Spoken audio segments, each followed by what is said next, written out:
Hi there.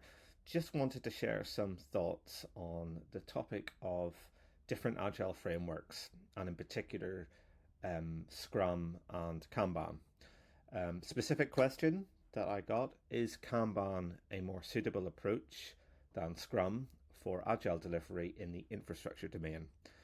And infrastructure is always an interesting discussion area with agile, because some of the constraints that we have to think about is upfront lead times in order to procure and install and provision infrastructure, which is sometimes many months, many weeks, many months, and doesn't necessarily fit into 2 week iterations.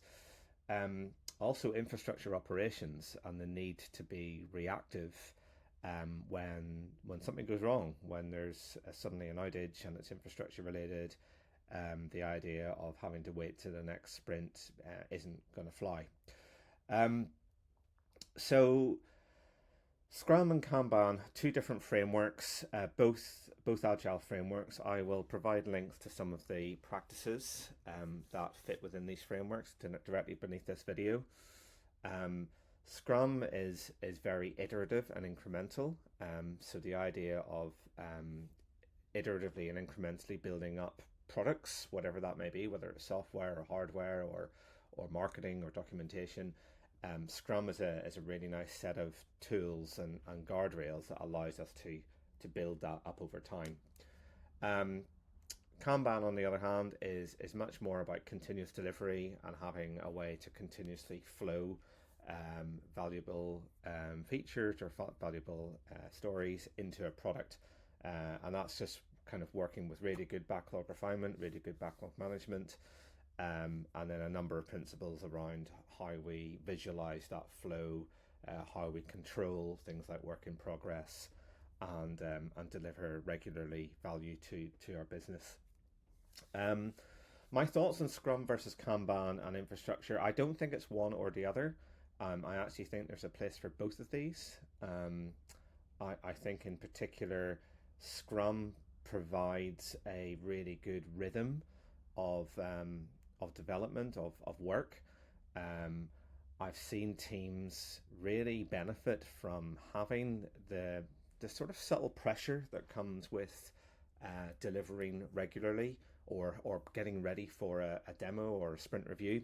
That tends to happen every couple of weeks, and I think having those small time boxes achieves two benefits. It allows us to really focus on breaking things down so that we can deliver, small pieces of value.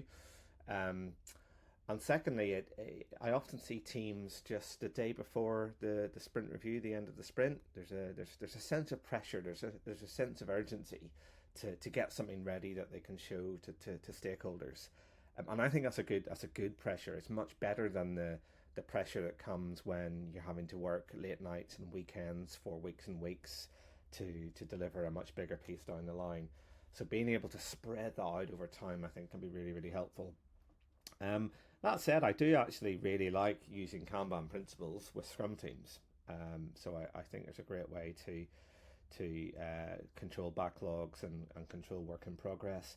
And I think for infrastructure teams, there's a great opportunity to actually use a hybrid of both. I've seen infrastructure teams maybe have a single emergency lane, Kanban lane at the top for infrastructure issues that appear and need to be prioritized above anything else. And we have ways that we can visualize such incidents and control them. Um, and But I think the rhythm of Agile and the rhythm of Scrum in particular provides an awful lot of benefit to teams that are learning to adopt new ways of working.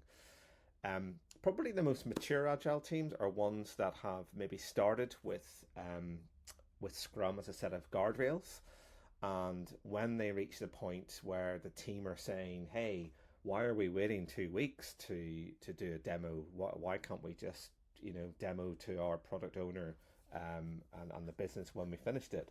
Or why are we why are we having to do these retrospectives every 2 weeks when we're kind of continuously retrospecting in a real time format?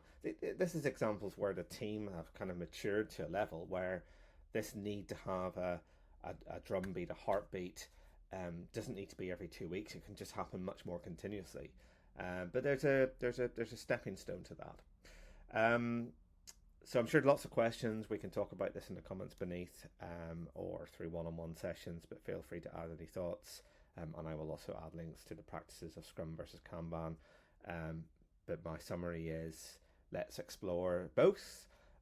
Let's start with having a good rhythm and discipline, and let's then adapt that as the teams mature.